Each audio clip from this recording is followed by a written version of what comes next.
ने अपने जैसे आपको बनाया है।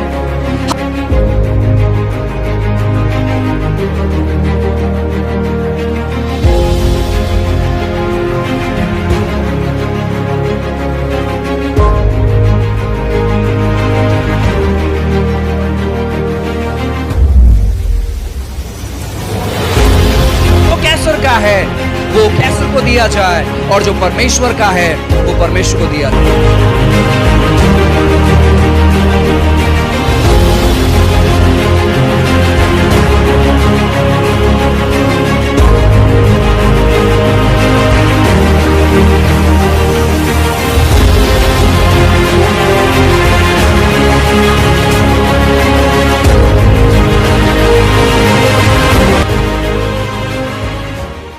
Hallelujah, praise the Lord. आइए मेरे पीछे कहें, प्रभु यीशु मसीह मेरे मन के द्वारा सोचिए, प्रभु यीशु मसीह मेरे आंखों के द्वारा देखिए, प्रभु यीशु मसीह मेरे कानों के द्वारा सुनिए, प्रभु यीशु मसीह मेरे ज़बान के द्वारा बोलिए, प्रभु यीशु मसीह मेरे हृदय के द्वारा लोगों से प्रेम कीजिए, प्रभु यीशु मसीह मेरे हाथों का इस्तेमाल कीजिए, प्रभु यीशु मसीह मेरे पाँव के द्वारा चलिए, मेरा इम्यून सिस्टम प्रभु यीशु के वचन के अनुसार कार्य करे, मेरे पचन क्रिया की शक्ति यीशु के नाम से बढ़ जाए, पूर्व पश्चिम उत्तर दक्षिण से समृद्धि मेरे जीवन पर आए, मेरा चेहरा प्रभु यीशु के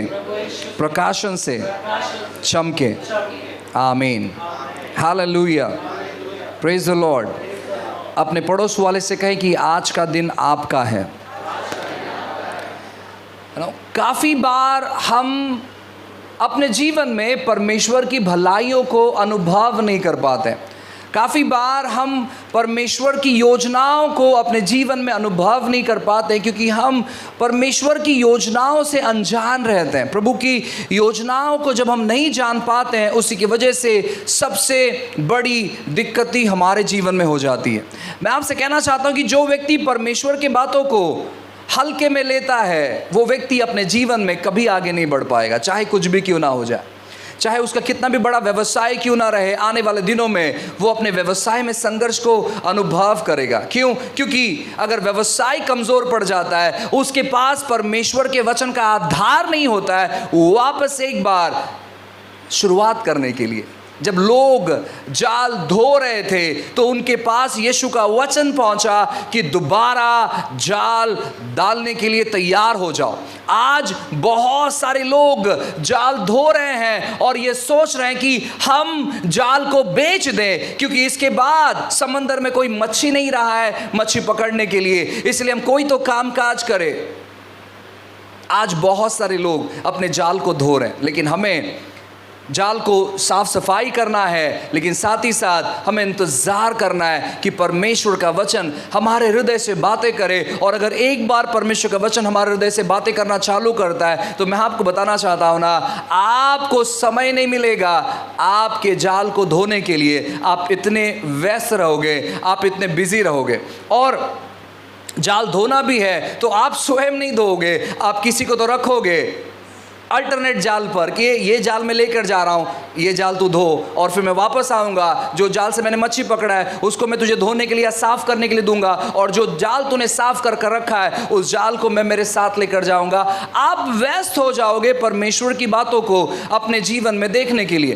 पैसा एक सबसे समस्या वाली बात है जिसके द्वारा परमेश्वर का राज्य आगे नहीं बढ़ रहा है। यानी अगर हमारे पास समृद्धि नहीं है तो हम परमेश्वर के राज्य को आगे नहीं बढ़ा सकते, हम आगे लेकर नहीं जा सकते। इसीलिए समृद्धि होना बहुत ज़रूरी है, एक सही उद्देश्य के साथ।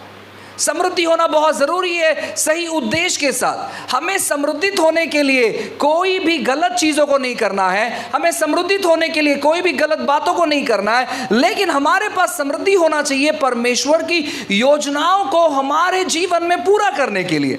और उस समृद्धि को अनुभव करने के लिए हमें बहुत सारे चीज़ों को सीखना और समझना ज़रूरी है। जब आप परमेश्वर की बातों को सीखोगे और समझोगे, परमेश्वर अद्भुत चीज़ों को आपके जीवन में करेगा, अद्भुत रास्तों को आपके जीवन में करेगा। आज एक भाई ने एक बहुत खूबसूरत बात कही, मुझे बहुत अच्छा लगा वो, और वो नया था। वो यह था कि याईर की लड़की को जिंदा करने से पहले परमेश्वर ने याईर के हृदय में विश्वास को उभारा।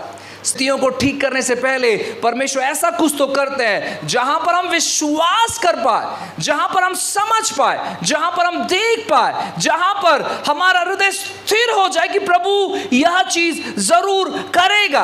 आपके स्थिति बदलने से पहले आपका हृदय जो है सेटल होना जरूरी है कि परमेश्वर मेरे जीवन में क्या करना चाहते हैं, प्रभु मेरे जीवन में किस प्रकार की चीजों करना चाहते हैं। उन बातों में आपका हृदय स्थापित होना चाहिए। काफी बार जो लोग हैं उनकी स्थिति नहीं बदलने की वजह से वो चर्च आना छोड़ देते हैं। अब जो लोग चर्च आना छोड़ दिए हैं उनकी स्थिति नहीं बदलने की वजह से,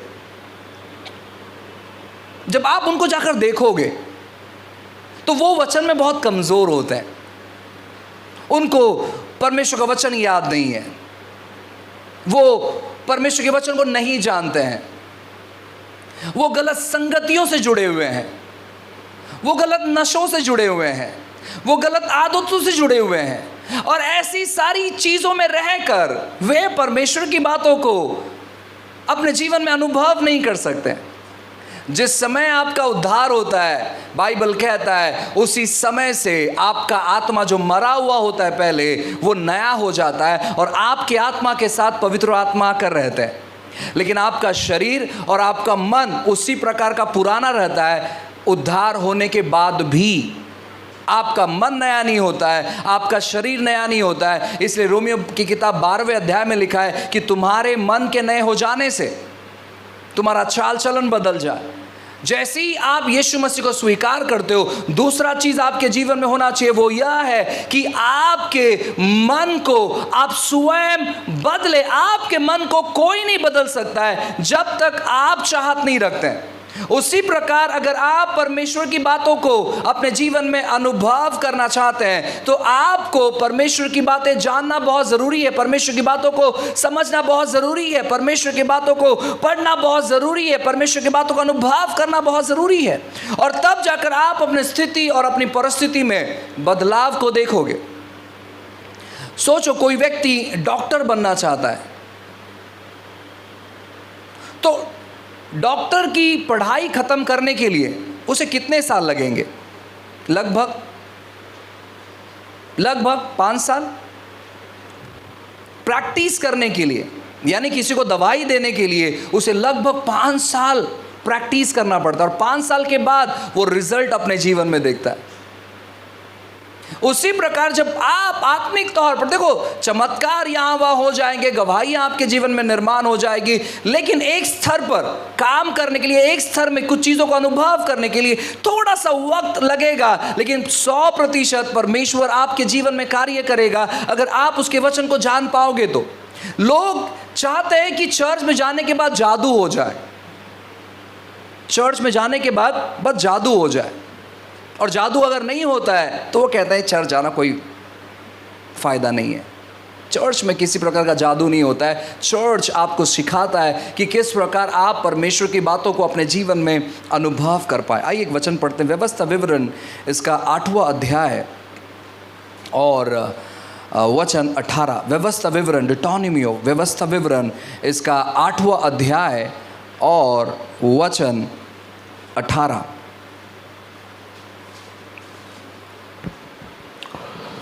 परंतु तू अपने परमेश्वर यहोवा को स्मरण रखना, क्योंकि वही है जो तुझे संपत्ति प्राप्त करने की सामर्थ इसलिए देता है कि जो वाचा उसने तेरे पूर्वजों से शपथ खाकर बांधी थी उसको पूरा करे, जैसा आज प्रकट है। बाइबल कहता है कि वो आपको सामर्थ देगा समृद्धि प्राप्त करने के लिए। वो सामर्थ देगा और आपको प्राप्त करना है, ये दोनों बहुत अलग बात है। वो आपको सामर्थ देगा। आपको सामर्थ के लिए मेहनत नहीं करना है, आपको सामर्थ प्राप्त नहीं करना है, लेकिन आपको समृद्धि प्राप्त करना है। आपको समृद्धि प्राप्त करना है और वो आपको सामर्थ देगा। ये जो बातें हैं ये हम अगले संडे देखेंगे, लेकिन आज हम यह देखेंगे कि क्या करने से सामर्थ आएगा, क्या करने से सामर्थ आएगा। सामर्थ यूं ही नहीं आता है, इमारतें यूं ही नहीं टूटती है, कुछ चीजें यूं ही नहीं बनती है, लेकिन उसके पीछे कुछ चीजें रहती है जो उन चीजों को बनाती है, उन चीजों को तोड़ती है। सो बाइबल कहता है अगर हम परमेश्वर को स्मरण करेंगे तो सामर्थ आएगा। अगर हम परमेश्वर को स्मरण करेंगे तो सामर्थ आएगा।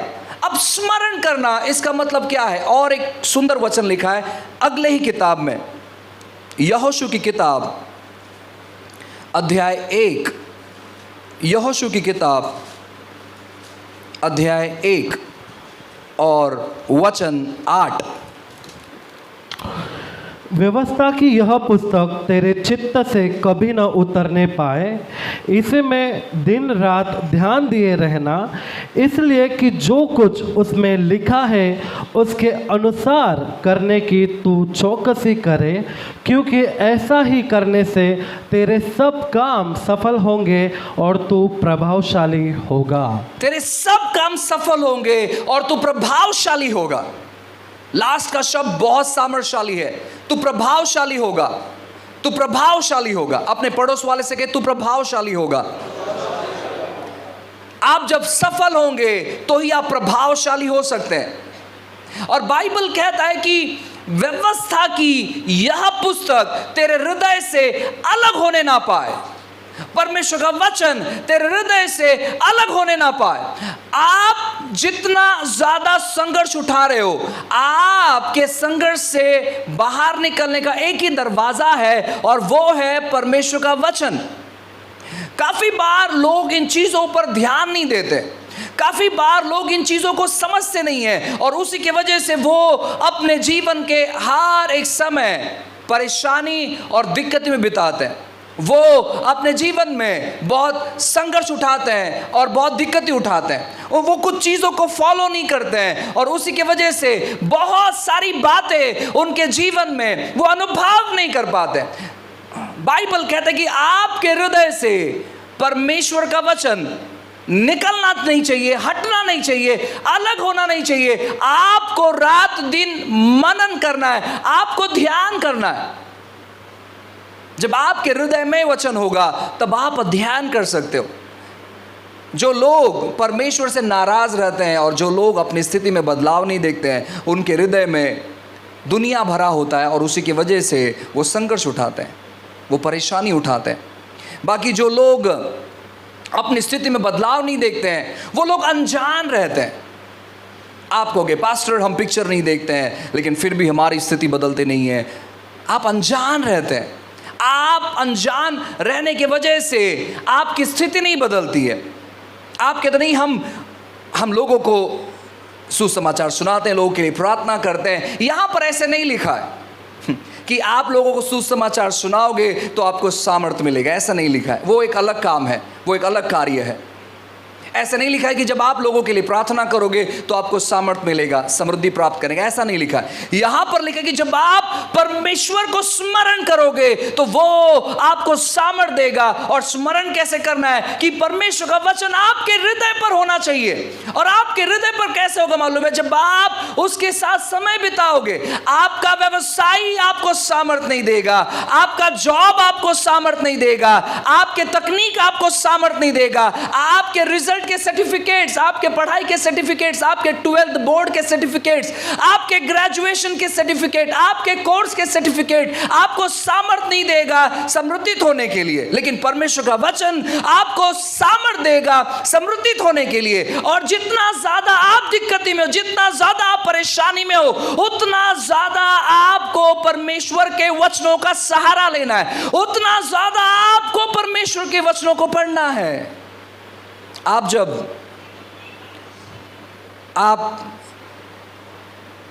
नहीं पढ़ पा रहे हैं, है ना, आपको नहीं समझ में आ रहा है, आप नहीं पढ़ सकते हैं, आपने पढ़ाई नहीं की है, आप अपने एंड्रॉयड का अच्छा इस्तेमाल करें। वही लोग इस्तेमाल करें जो लोग अनपढ़ हैं। ऑडियो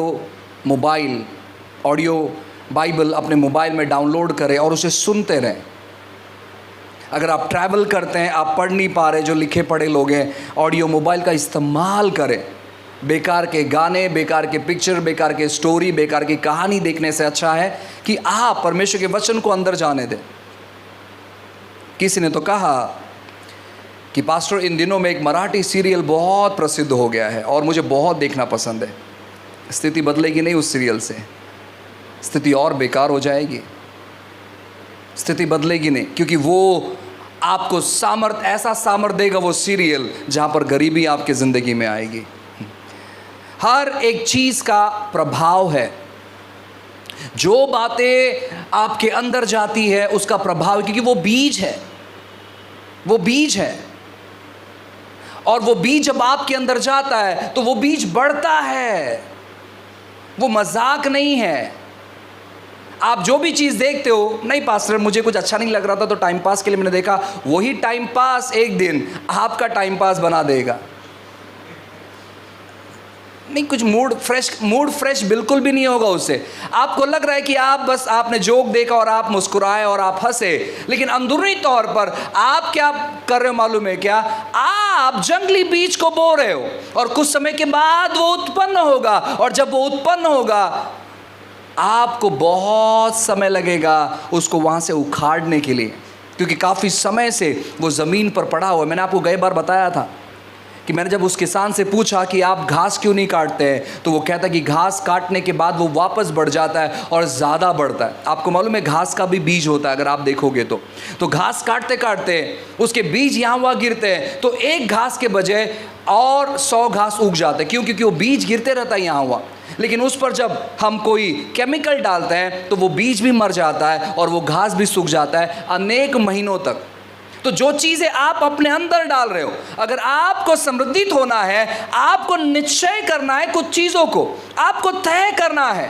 आपने तय किया कि मैं एक अच्छा उत्कृष्ट डॉक्टर बनना चाहता हूं, और आपने प्लान किया, आपने काफ़ी सारा पैसा खर्चा किया, और आपने सारे उसके जो किताबें हैं आपने वो खरीदा, और फिर उसके बाद आप किताबों को पढ़ते नहीं हो, आप अपने दोस्तों के साथ घूमते हो, आप पार्टीज करते हो, आप यहाँ वहाँ जाते हो, आपसे जो गए गुजरे लोग हैं उनके साथ मिलते हो, आप बस एंजॉय कर रहे हो, आप बस घूम रहे हो, और आपको लग रहा है कि 5 साल आपका बीत गया और आप अभी तक प्रैक्टिस नहीं कर पा रहे, यानी डॉक्टर नहीं बने आप अभी तक किसी को दवाई का प्रिस्क्रिप्शन नहीं दे पा रहे। आपकी समस्या क्या? क्योंकि आपने 5 साल वेस्ट कर दिया, आपने जो पैसा भरा वो वेस्ट हो गया, और आपको मालूम है कि 5 साल के बाद वो डॉक्टर कभी नहीं बन सकता, क्योंकि वक्त बीत गया होता है, उसे बहुत कड़ी मेहनत करनी पड़ेगी। उसके बाद एक बार वक्त बीत गया, उसके बाद बहुत कड़ी मेहनत करनी पड़ेगी, बहुत मुश्किल है, क्योंकि वक्त के साथ साथ हमारी जिम्मेदारी बढ़ती है, वक्त के साथ साथ बहुत सारा चीज़ों में बदलाव होता है, और उसके बाद जो चीज़ें हम अपने जीवन में कर सकते हैं हम कर नहीं पाते हैं। अगर परमेश्वर किसी जवान व्यक्ति को बुलाता है, जब वो हमारे उम्र के होते लगभग 15-16 साल, यानी जब हमारा सैल्वेशन हुआ था, ऐसे उम्र में जब किसी को बुलाता है तो उस लड़के पर उस समय उतनी जिम्मेदारी नहीं होती है, उतनी रिस्पॉन्सिबिलिटी नहीं होती है। लेकिन अगर परमेश्वर किसी 40 साल या 50 साल के आदमी को बुलाता है, 35 साल के आदमी को बुलाता है, उस पर बहुत सारी जिम्मेदारियाँ होती है, वो बहुत सारी जिम्मेदारियों को लेकर चलता है, वो बहुत सारी बातों को लेकर चलता है। इसलिए बाइबल में लिखा है कि अपने जवानी के दिनों में, क्यों? क्योंकि उस समय हमारे ऊपर बहुत सारी जिम्मेदारियां नहीं होती हैं। हमारे पर जिम्मेदारियां नहीं होती कि हम अपने बच्चों की शादी करवाएं, हमारी जिम्मेदारियां नहीं होती कि है ना हम बड़े से बड़ा घर बांधे, हमारे ऊपर उस समय कोई जिम्मेदारियां नहीं होती है। और इसलिए परमेश्वर कहते हैं कि उस समय अगर तू सही रास्ते पर आ जाएगा, सही मार्ग पर आ जाएगा, तो तुझ पर उस प्रकार का बोझ नहीं रहेगा। तो जिम्मेदार जरूर रहेगा, लेकिन उस प्रकार का बोझ नहीं रहेगा। इसीलिए हमें तय करना है कि हम क्या करना चाहते हैं, परमेश्वर हमें कौन सी चीज़ों के लिए बुलाया है। और जब आपको मालूम पड़ जाता है परमेश्वर की बातें, आपको पूरी तौर पर जिम्मेदारी उठाना है परमेश्वर की बातों को पढ़ने के लिए, परमेश्वर की चीज़ों को पढ़ने के लिए, परमेश्वर के वचन को पढ़ने के लिए, मध्यस्थी करने के लिए, प्रार्थना करने, क्योंकि वही आपको सामर्थ देगा, वही आपको मजबूत करेगा, वही आपको हौसला देगा, वही आपको स्थिर रखेगा हर स्थिति में। लिखा गया है कि व्यवस्था की यह पुस्तक तेरे चित्त से, तेरे हृदय से कभी हटने नहीं पाए। और आज की व्यवस्था बहुत अच्छी है हमारी। इब्रानियों की किताब अध्याय 8, मैं चाहूँगा कि सब लोग निकालें। इब्रानियों की किताब अध्याय 8 और वचन 7 से हम 13 तक पढ़ेंगे। क्योंकि यदि वह पहली वाचा निर्दोष होती तो दूसरों के लिए अवसर न ढूंढा जाता, पर वह उन पर दोष लगाकर कहता है, प्रभु कहता है, देखो वे दिन आते हैं कि मैं इज़राइल के घराने के साथ और यहूदा के घराने के साथ नई वाचा बांधूंगा।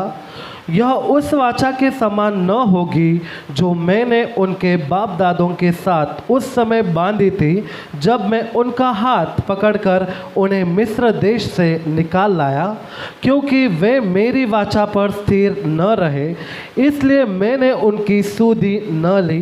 प्रभु यही कहता है।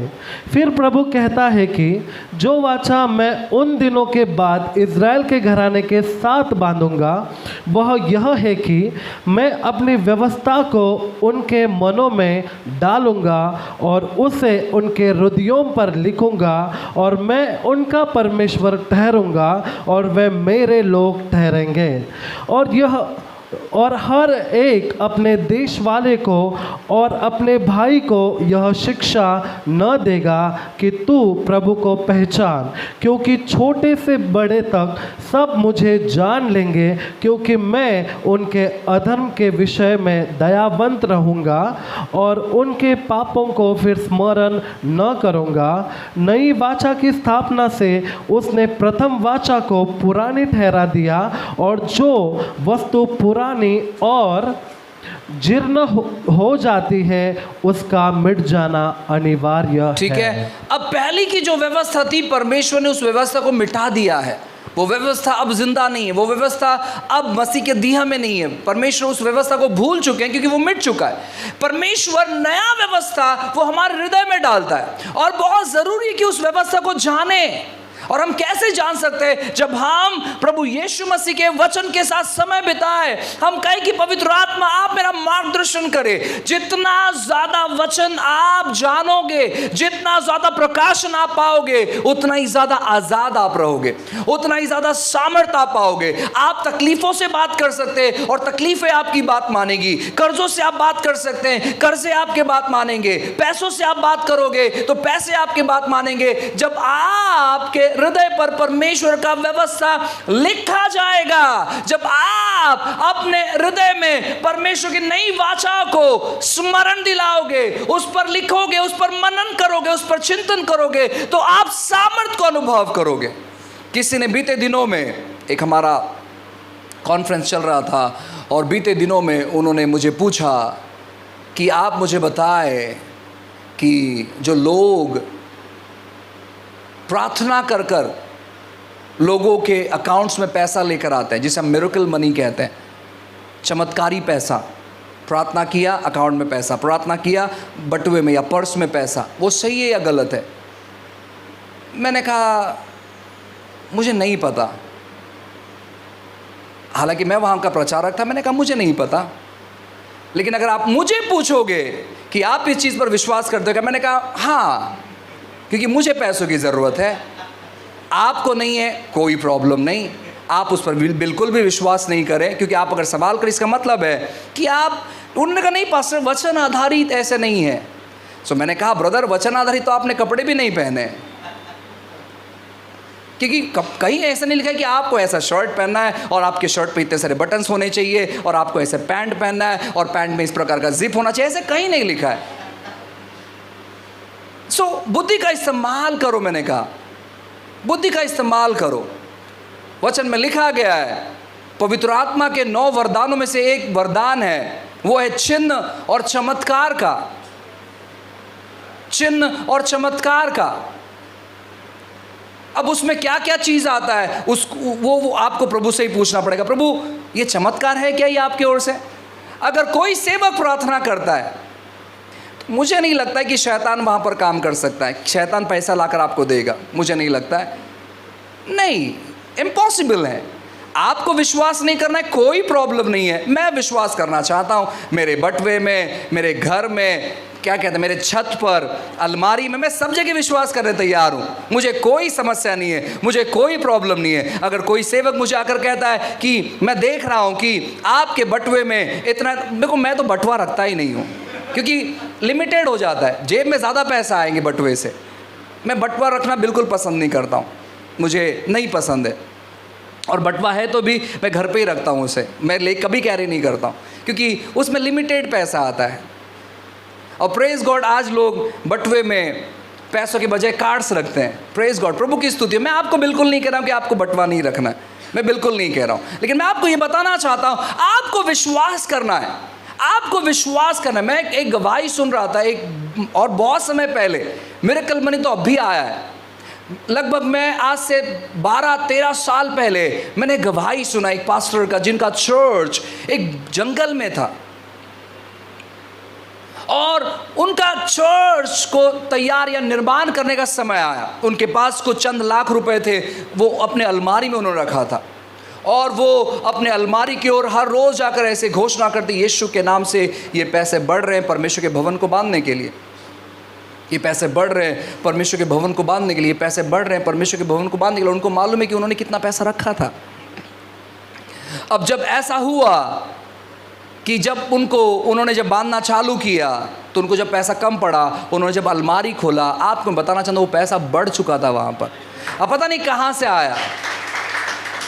जब मैंने ये गवाही सुना और जब मैंने उनके कलीसिया के बारे में पता लगाया, उनका जितना भी जो भी चीज़ें उस चर्च में लगाया गया, वो सारा एक्सपोर्ट से आया हुआ था। यानी उन्होंने अपना पैसा खर्चा किया, और जितने भी उनके खिड़की थे, दरवाजे थे, वो बहुत अच्छे क्वालिटी के उन्होंने बाहर से मंगाया था। वो विश्वास कर रहे थे परमेश्वर पे, और परमेश्वर ने उनके विश्वास का आदर किया।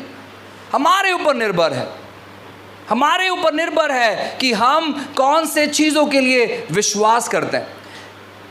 व्यवस्था विवरण 8:18 में जो लिखा है, वो वचन सभी बाइबल में, सभी ट्रांसलेशन में वैसा ही लिखा है। अगर आप परमेश्वर को स्मरण करोगे तो वो आपको समृद्धि प्राप्त करने का सामर्थ्य देगा। हर एक अनुवाद में वैसे ही लिखा है, कोई चेंजेस नहीं है। वहां पर ऐसे बिल्कुल नहीं लिखा है कि आप आत्मिक समृद्धि अनुभव करोगे, ऐसा नहीं लिखा है। वहां पर लिखा है कि आप समृद्धि अनुभव करोगे। वेल्थ लिखा हुआ है, पैसा लिखा हुआ है वहां पर। तो जब हम परमेश्वर के वचनों का अध्ययन करते हैं, तो परमेश्वर हमारे रास्ते को सफल बनाता है। वो हमें कल्पनाएं देता है, वो हमें लोगों के साथ जोड़ता है, वो हमें आइडियाज देता है, जहां पर हम अद्भुत चीज़ों को अपने जीवन में अनुभव कर पाएं, अद्भुत बातों को अपने जीवन में अनुभव कर पाए। आपकी स्थिति जब आपसे बातें करने लगती है, आपको पता होना चाहिए कि परमेश्वर का वचन क्या कहता है उस स्थिति के बारे में, और आपको एग्जैक्ट पता होना चाहिए। एक दिन ऐसा हुआ कि जब परमेश्वर और आदम ये व्यस्त थे बगीचे में बात करने में, सांप हवा के पास आता। और मैं चाहता हूं कि आप लोग ये सुने, आप पहली बार शायद ये सुनते होंगे। हवा के पास आता है बात करते हुए, और उसे कहता है, शैतान या सांप उससे कहता है, क्या परमेश्वर ने किसी पेड़ से तुम्हें नहीं खाने के लिए कहा है? ऐसा कुछ है क्या? वो कहती है, छूने के लिए भी नहीं कहा है। खाने की तो दूर की बात है, उसने छूने के लिए भी नहीं कहा है। और परमेश्वर ने कभी नहीं कहा कि उसको छूना नहीं। परमेश्वर ने खाने के बारे में मनाही की थी, छूने के बारे में नहीं।